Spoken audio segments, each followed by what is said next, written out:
de celui qui vous avait bien plu en fin d'année 2017, à savoir celui sur les vaccinations. Nous avons eu donc une pléiade d'invités qui va nous aider un petit peu à discerner dans les maladies cardiovasculaires ce qu'il est dangereux de faire, ce qu'on ne peut pas faire et ce que l'on doit faire en revanche. Mais avant tout, toujours docteur Labesca au micro, bien sûr, médecin, physiothérapeute et ostéopathe. Vous savez que vous pouvez nous retrouver sur le site de l'émission IDFM Radio Anguin.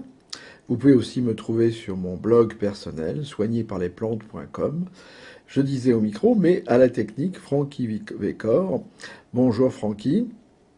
Et donc aujourd'hui, je vous ai parlé d'une belle pléiade d'invités. Je voulais en avoir même plus, notamment puisque nous allons parler des facteurs de risque de maladies cardiovasculaires. Vous savez que les maladies cardiovasculaires sont une des premières causes de mortalité en France. Eh bien, je voulais inviter donc un auteur, cardiologue et chercheur qui a écrit plusieurs livres où il met en doute le rôle du cholestérol dans les maladies cardiovasculaires. Je veux parler de Michel de Longeril. Mais malheureusement, Michel de Longeril n'a pas cru bon devoir répondre à nos questions. Et nous allons regretter son absence. Il aurait pu faire un débat avec nos autres intervenants. Ben non, ce n'est pas possible. Donc, nous allons aujourd'hui avoir comme intervenant le professeur Brucker.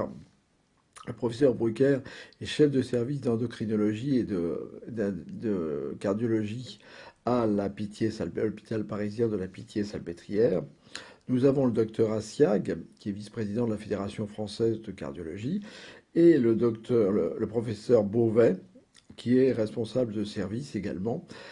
Donc tous ces invités vont nous parler de maladies cardiovasculaires, facteurs de risque et insuffisance cardiaque. Et nous avons invité aussi Monsieur Léonard, qui est président de l'Association française d'insuffisance cardiaque.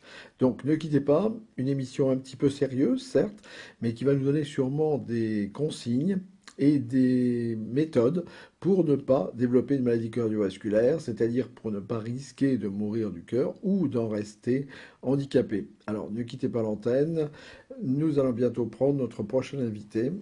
Merci à vous.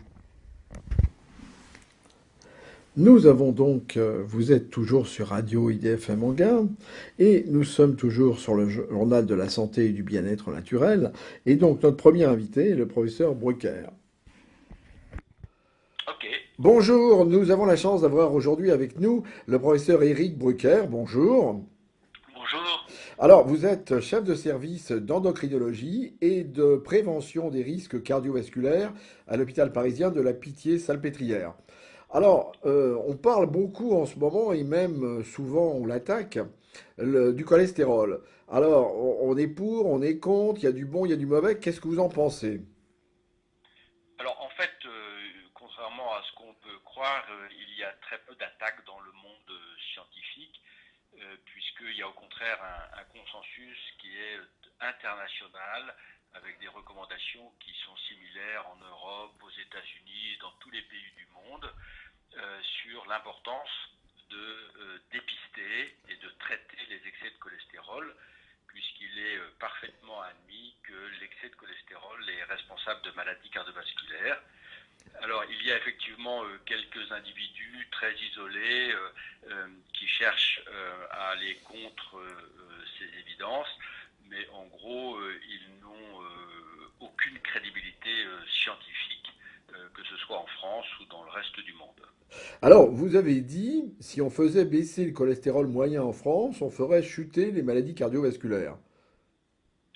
Alors, effectivement, la baisse du cholestérol est associée de façon, je dirais presque mathématique, parce que c'est extrêmement bien démontré, à une diminution des maladies cardiovasculaires.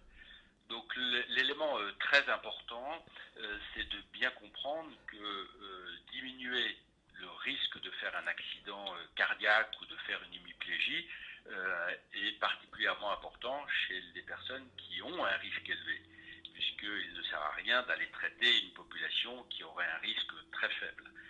Donc c'est le principe fondamental de la prévention cardiovasculaire, c'est d'essayer de comprendre quelles sont les personnes qui risquent, soit dans les 10 ans, soit dans les décennies à venir, de faire un accident et d'éviter qu'elles le fassent. Alors, génétiquement, vous voulez parler des malades qui font partie d'une famille qui est à haut risque cardiovasculaire. Alors, dans ces cas-là, à quel âge doit-on dépister une hypercholestérolémie familiale, par exemple? Alors, l'hypercholestérolémie familiale, c'est une forme très particulière de maladie du cholestérol, puisqu'en gros, sur 20 personnes qui ont un excès de cholestérol, une a une forme familiale. Et cette forme familiale, c'est une expression caricaturale du risque cardiovasculaire, puisqu'en l'absence de traitement, pratiquement 100% des personnes feront à un moment donné dans leur vie un accident cardiaque ou une hémiplégie.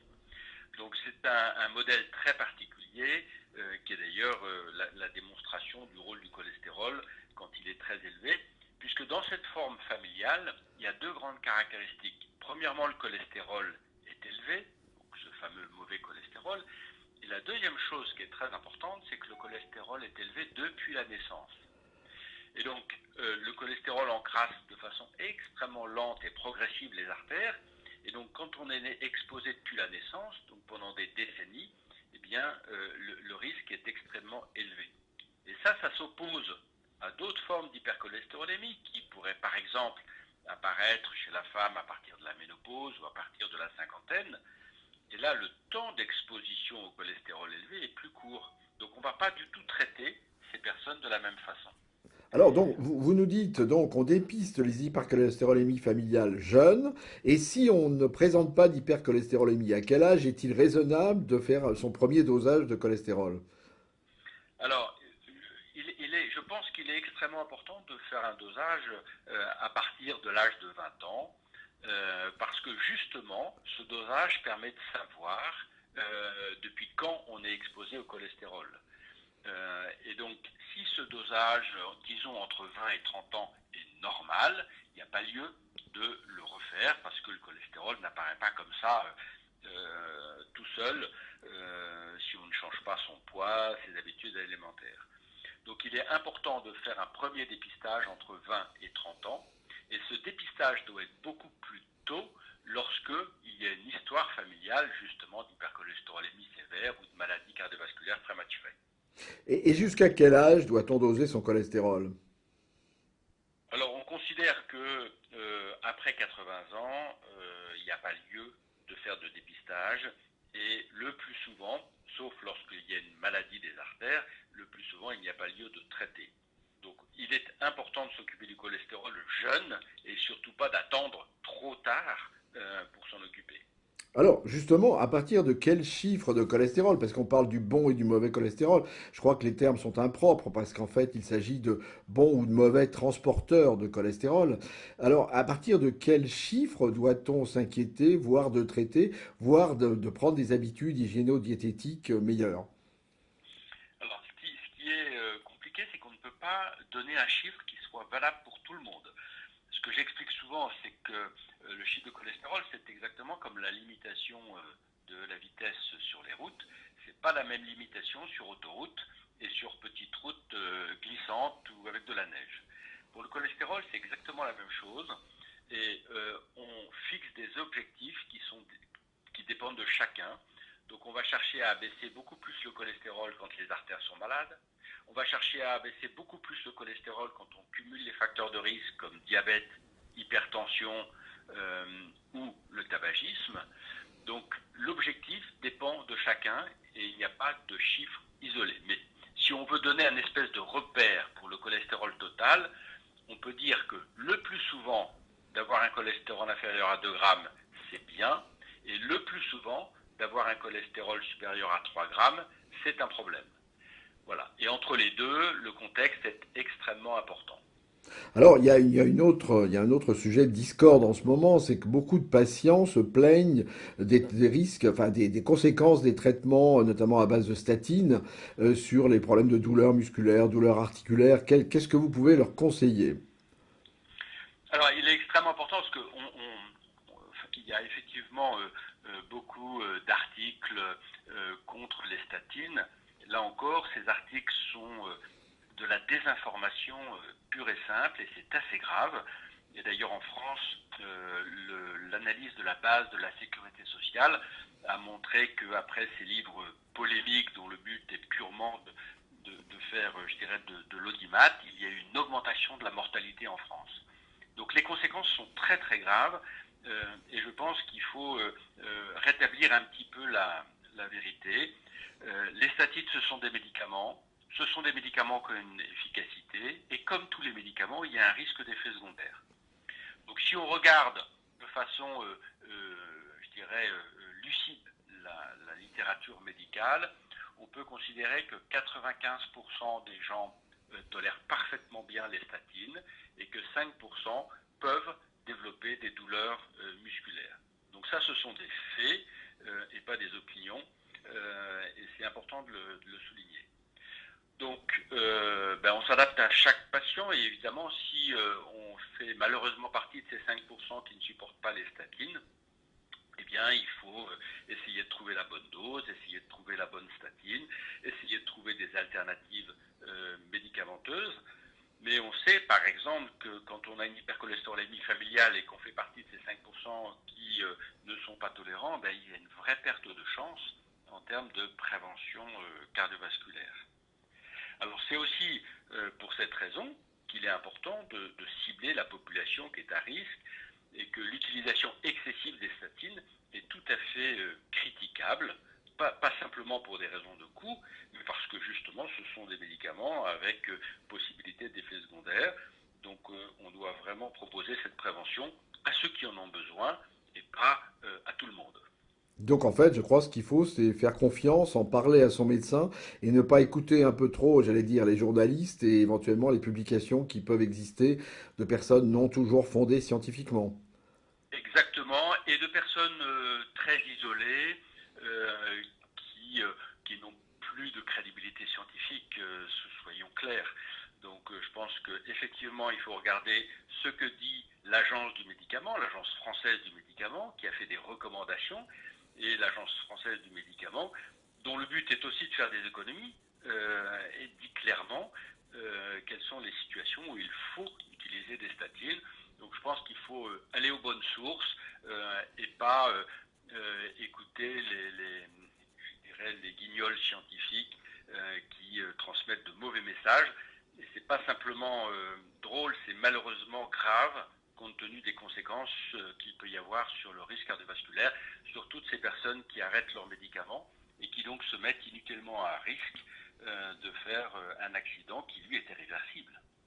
Eh bien, écoutez, je crois que nos auditeurs sont informés maintenant, ils font ce qu'ils veulent, mais enfin, ils seront responsables de leurs actes. Merci, monsieur le professeur Brucker, et je vous souhaite une bonne journée. Merci beaucoup pour m'avoir permis de m'exprimer. Merci, au revoir. Merci, au revoir. Monsieur le professeur Brucker nous a parlé du cholestérol comme facteur de risque cardiovasculaire, mais malheureusement ce n'est pas le seul. Il y a bien sûr le tabac, le stress et bien d'autres facteurs dont va nous parler le docteur Assiag. À lui. Bonjour, nous sommes avec Patrick Assiag, docteur Patrick Assiag, qui est vice-président de la Fédération française de cardiologie. Bonjour. Oui, bonjour, comment allez-vous? Ça va, merci. Un cardiologue, voilà, il fait m'autopsier tout de suite. Alors, je voulais lui demander justement, Patrick Assiag, on raconte beaucoup de choses sur les facteurs de risque cardiovasculaires, puisque les maladies cardiovasculaires sont parmi les plus importantes et les plus mortelles.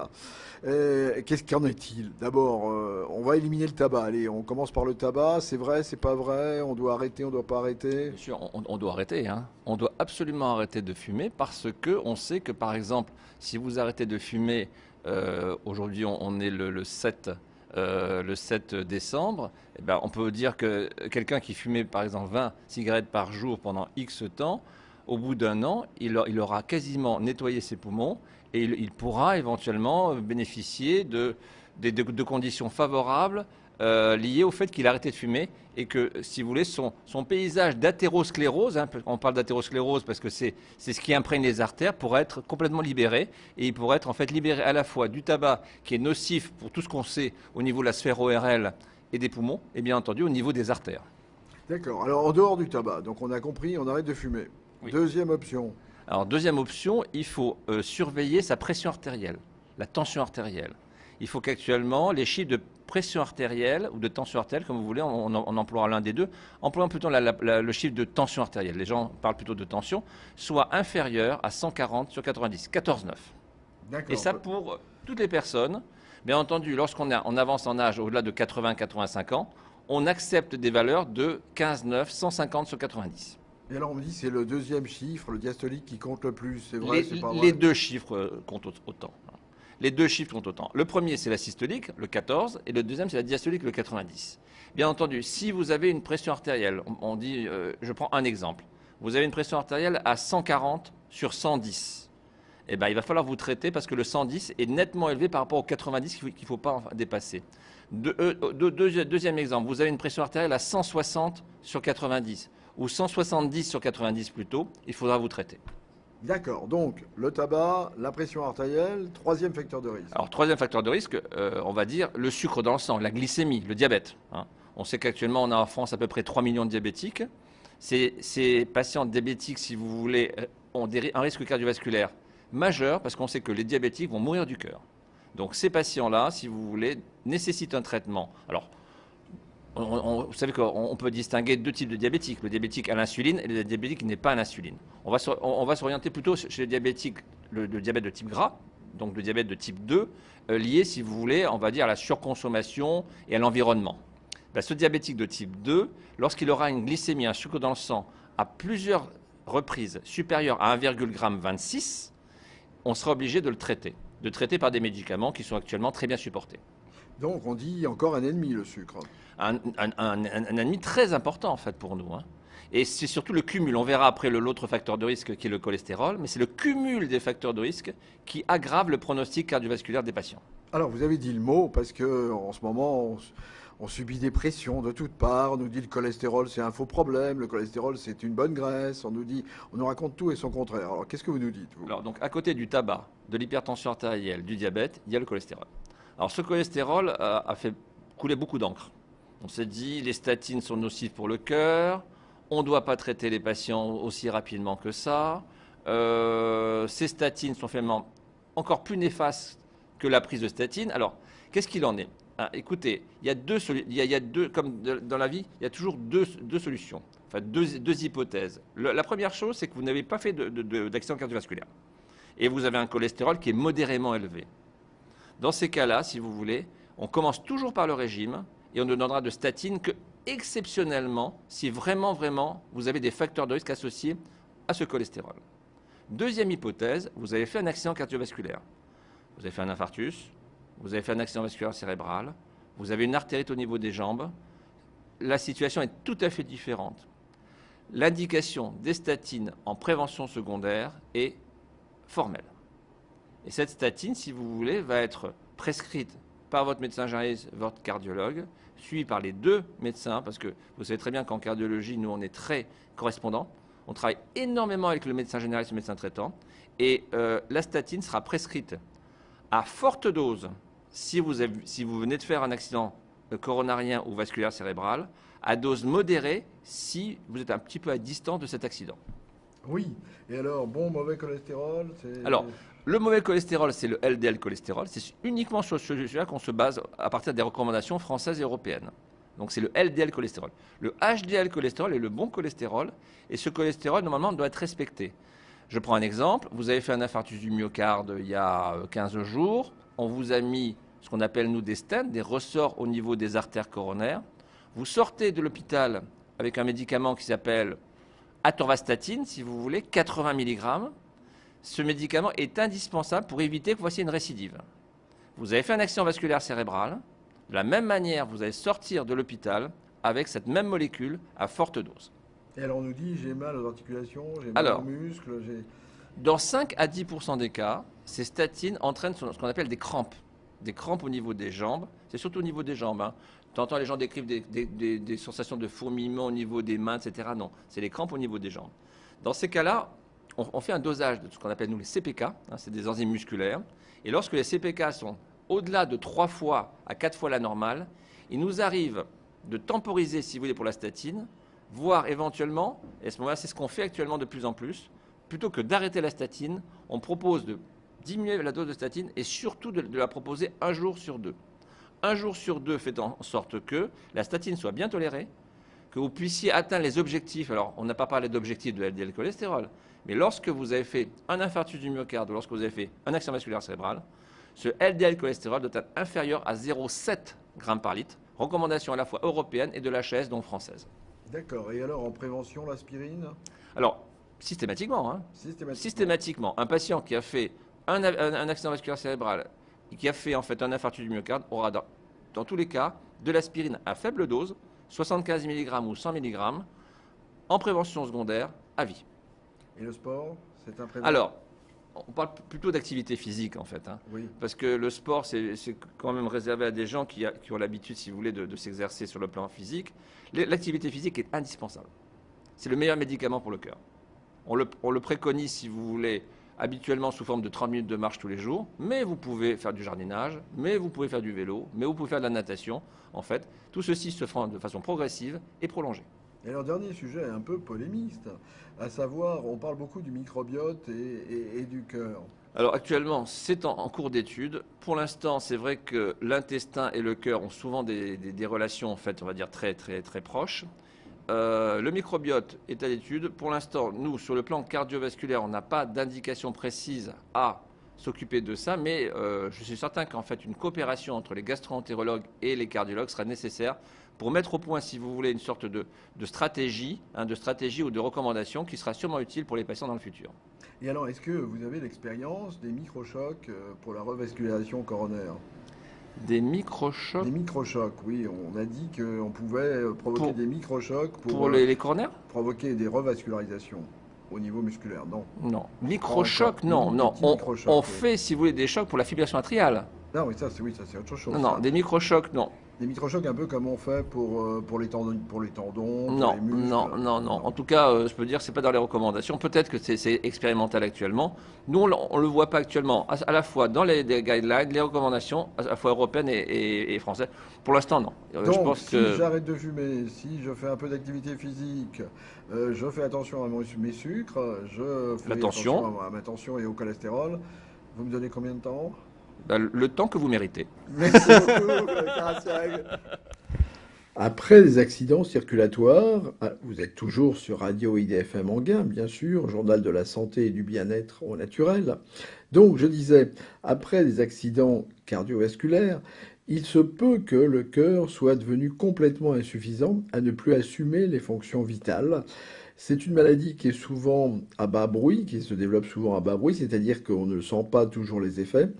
C'est pour ça que nous avons voulu avoir le témoignage de Monsieur Léonard, qui est président de la Société française, l'Association française, pardon, d'insuffisance cardiaque, qui va nous dire un petit peu comment la maladie se manifeste et comment surtout son association, qui s'appelle ASPIC, peut aider les malades d'insuffisance cardiaque à mieux accepter leur maladie, mieux la comprendre et à mettre en commun leurs expériences pour pouvoir avancer et surtout dépister très tôt ce style de maladie pour pouvoir le soigner et en éviter les conséquences.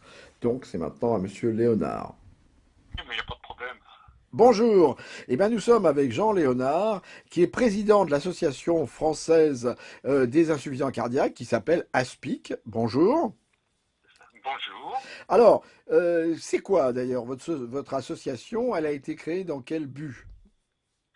Alors, quand moi personnellement, j'ai fait plusieurs infarctus, hein, mais les deux premiers, je me suis retrouvé après insuffisant cardiaque. Et quand ça arrive, c'est un coup de massue derrière la tête, parce que avant ça, on allait très très bien, et puis tout d'un coup, boum, on se retrouve très diminué physiquement, moralement, et avec un traitement lourd à prendre, des impératifs au niveau de la nourriture, et puis l'obligation de pratiquer de l'activité physique. Et c'est très difficile à mettre en œuvre, et on n'a aucun soutien. Il n'y a aucun soutien psychologique, il n'y a aucune aide, il n'y a rien du tout. Alors, on était plusieurs, on était 4 dans ce cas-là, et on s'est dit, d'abord, entre nous 4, on peut s'aider, on peut se soutenir, et puis après, on s'est dit, peut-être qu'on peut aider aussi les autres patients insuffisants cardiaques. Donc, nous avons créé l'association, pour aider, soutenir, conseiller les patients insuffisants cardiaques. Voilà. Et alors, de quels moyens vous servez-vous pour justement les aider?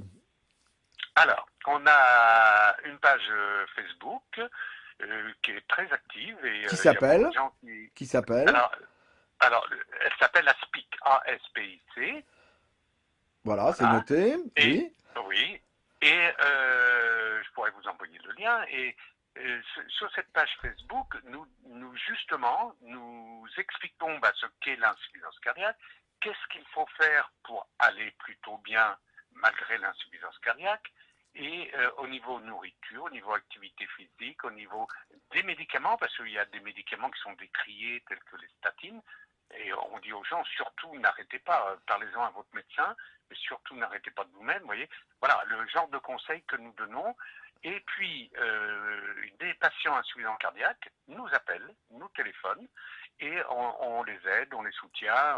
Et j'ai quand même l'impression que ça leur fait beaucoup de bien, parce que l'insuffisance cardiaque est une pathologie qui n'est pas comprise. Parce que moi, quand on me voit, physiquement, je vais super bien. Sauf que ce n'est pas la réalité intérieure.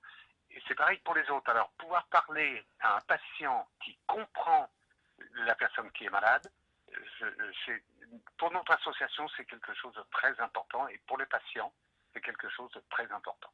Alors, à côté de l'association ASPIC, ou en Oui, complément, j'allais dire, vous avez oui, adhéré à une espèce de fédération d'associations c'est ça. qui s'appelle Alliance du Cœur. Alors, Oui. qu'est-ce que vous apporte l'Alliance du Cœur? Alors, l'Alliance du Cœur nous apporte la première chose, c'est que ça nous permet d'être en contact avec d'autres associations qui militent pour les problèmes cardiaques dans d'autres domaines, soit la valvulothérapie, soit Les l'arythmie et tout ça. cardiomyopathies. Et cardiomyopathie, voilà. Alors, ça nous permet d'être en contact, d'en parler, de partager certaines choses, et puis de travailler en commun sur, par exemple, là, il va y avoir des réunions des différentes associations. Nous allons voir comment nous pouvons participer dans les différentes régions, comment nous pouvons participer pour expliquer qu'il y a notre association, l'ASPIC, et qu'on peut aider, soutenir les patients insuffisants cardiaques. Alors ainsi, Voilà. vous organisez le 2 février une journée Oui, nationale. oui, l'Alliance du Cœur organise ça. Oui, Oui, d'accord. Et ça voilà. va consister en quoi? Alors, vous allez sensibiliser les personnes, par exemple, dans le cadre de votre association. On dit Oui, souvent que l'insuffisance cardiaque est une maladie silencieuse. oui, c'est ça, c'est ça. Ah, Alors, dans ce cadre-là, parce que ça se passe aussi, comment dire, dans un autre contexte que l'Alliance du Cœur, mais là, pour la journée du 2 février pour l'Alliance du Cœur, alors effectivement, nous expliquons à monsieur et madame tout le monde quels sont les symptômes qui peuvent commencer à détecter une insuffisance cardiaque, mais par une cardiomyopathie. Donc, ce sont des symptômes qui sont souvent pas compris, y compris par le médecin généraliste, parce que ça peut être mis sur le dos de la fatigue, du stress, des problèmes que l'on peut rencontrer dans la vie. Or, quelquefois, c'est le début d'une insuffisance cardiaque. Et plus tôt cette maladie est diagnostiquée et prise en charge, plus l'évolution pourra être ralentie et freinée. Donc, il est important qu'on explique aux gens quels sont les symptômes de l'insuffisance cardiaque, et puis, en cas de doute, demander à son médecin de pouvoir consulter un cardiologue. alors, quels sont les Ensuite, symptômes? Quels pardon. sont les symptômes justement de l'insuffisance cardiaque? Alors, les symptômes, c'est d'abord la fatigue. On est fatigué, et puis cette fatigue augmente. Alors, c'est là, tout à l'heure, je vous disais, ça peut être mis sur le compte d'un surcroît de travail, de stress, de problèmes dans la vie de tous les jours, tout ça. Et si ça continue d'évoluer, là, il faut demander à son médecin, dire, écoutez, c'est pas normal, moi, je voudrais bien consulter, voir un cardiologue. Et souvent, le cardiologue, lui, détecte une insuffisance cardiaque. Le deuxième symptôme, c'est le manque de force. Plus ça va, plus on manque de force. Le troisième symptôme, c'est l'essoufflement. c'est-à-dire on commence à être essoufflé si on marche un peu vite, là où d'habitude quand on marchait vite on n'était pas essoufflé. Ensuite, on est essoufflé même en marchant lentement. Et puis ensuite, là, ça devient grave, c'est-à-dire on est essoufflé, même assis, ou la nuit, on est obligé de mettre des oreillers pour respirer. Et là, ça veut dire que on commence à faire de la rétention d'eau et il faut absolument consulter. Voilà. Donc, on explique tout ça pour que les gens consultent le plus rapidement possible et puissent dire, voilà, moi je suis inquiet. J'aimerais bien voir un cardiologue parce que le cardiologue, lui, va détecter l'insuffisance cardiaque. Le médecin traitant n'a pas les outils, les moyens pour la détecter. Voilà. Eh bien, écoutez, je crois que le message est passé. Et si vous voulez retrouver Jean Léonard, président de l'ASPIC, et surtout l'ASPIC, ASPIC, vous pouvez aller sur la page Facebook correspondant. Merci beaucoup, Jean Léonard, et à bientôt. À bientôt et merci. C'est avec plaisir que j'ai pu vous répondre à vos questions. Merci beaucoup. Au revoir. Comme dernier invité, nous avons le docteur Beauvais qui va nous faire une synthèse sur l'insuffisance cardiaque, nous indiquer surtout comment la détecter suffisamment tôt pour pouvoir la soigner précocement et donc en éviter des complications qui sont parfois très graves. Au docteur Beauvais. Bonjour, nous sommes avec le docteur Florence Beauvais. Bonjour. Bonjour. Alors, Florence Beauvais est cardiologue. Elle est responsable de l'unité des réadaptations cardiaques dans le centre de cardiologie de l'hôpital de la Rivoisière à Paris. Et elle est aussi membre du bureau de la Société française de cardiologie. Et elle s'occupe plus spécifiquement de l'insuffisance cardiaque. Et c'est pour ça que nous l'avons invitée aujourd'hui. Alors, vous dites, et ça m'a fait un petit peu peur quand j'ai entendu ça, il y a au moins un tiers des insuffisants cardiaques qui s'ignorent. Tout à fait. Tout à fait. Une enquête récente faite parmi la population a montré que un certain nombre de patients qui présentaient des symptômes typiques de l'insuffisance cardiaque, n'étaient pas allés consulter alors qu'ils présentaient des symptômes typiques. Alors justement, bah oui, mais alors ce sont quoi ces symptômes typiques ? Alors, il y a plusieurs symptômes, mais les 4 principaux symptômes de l'insuffisance cardiaque peuvent être regroupés sous l'acronyme EPOF, E pour essoufflement, P pour prise de poids, O pour œdème et F pour fatigue. Alors bien évidemment, pris isolément, ces symptômes sont aspécifiques. On peut retrouver ces symptômes dans plusieurs pathologies, mais quand ils sont associés, ils doivent réellement faire évoquer le diagnostic d'insuffisance cardiaque. Alors, donc, on doit être alerté, mais si on a quel facteur de risque doit-on être plus spécialement alerté? Est-ce que c'est comme pour les accidents cardiaques? Est-ce que ce sont les mêmes facteurs de risque? Alors oui, bien sûr, l'insuffisance cardiaque est une pathologie cardiaque et les principaux facteurs de risque cardiovasculaire, que sont le tabagisme, l'hypertension artérielle, vont pouvoir alerter sur le fait qu'on peut avoir une insuffisance cardiaque. Mais ce ne sont pas les seuls facteurs. L'insuffisance cardiaque est un petit peu plus complexe que l'infarctus ou l'accident vasculaire cérébral et donc peut avoir également d'autres causes. Mais il faut rester sur la notion que tous les facteurs de risque cardiovasculaire vont participer potentiellement au développement d'une insuffisance cardiaque. Donc en fait, si je me sens un petit peu essoufflé anormalement, que j'ai du mal à faire quelques efforts, je dois consulter. Il faut consulter. Il faut consulter tout d'abord son généraliste qui saura faire un peu la part des choses déjà au moment de l'interrogatoire, par un examen clinique, qui fera éventuellement un électrocardiogramme et qui prévoira, si besoin, une prise de sang qui permettra de voir s'il y a ce biomarqueur que l'on nomme le BNP qui permet de faire le diagnostic de l'insuffisance cardiaque. Oui, alors donc, vous nous dites, d'ailleurs, même si on est jeune, on peut être frappé par l'insuffisance cardiaque. Oui, alors c'est extrêmement rare et heureusement chez les patients plus jeunes, mais il y a un certain nombre de pathologies regroupées sous le terme de cardiomyopathie qui atteignent un pourcentage assez faible des patients insuffisants cardiaques, mais qui en fait en nombre absolu représentent beaucoup de patients. Et donc cette pathologie, insuffisance cardiaque et cardiomyopathie, peut atteindre également les sujets jeunes.